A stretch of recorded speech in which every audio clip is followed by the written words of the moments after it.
आ गया भोजपुरी के rock star Ritesh Pandey ji का एक और वायरल सॉन्ग का बोल है ऐसन क्या फील किया। बहुत ही प्यारा और सुपर सॉन्ग है। इस सॉन्ग में रितेश पांडे जी, उनके साथ ममता रावत जी का मधुर आवाज़ है।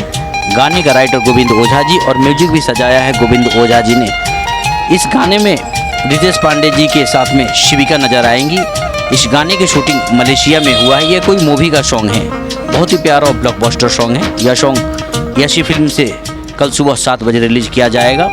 जितने भी रितेश पांडे जी के फैन से रहें तैयार, कल सुबह यशी फिल्म पर जाना है। गाने को ढेर सारा दुलार प्यार देना है। साथ ही अगर आप हमारे चैनल पर नए हैं, चैनल को सब्सक्राइब कीजिए, शेयर कीजिए, ढेर सारा दुलार प्यार हमें भी दीजिए। मिलते हैं अगले वीडियो में, तब तक के लिए बाय, लव यू।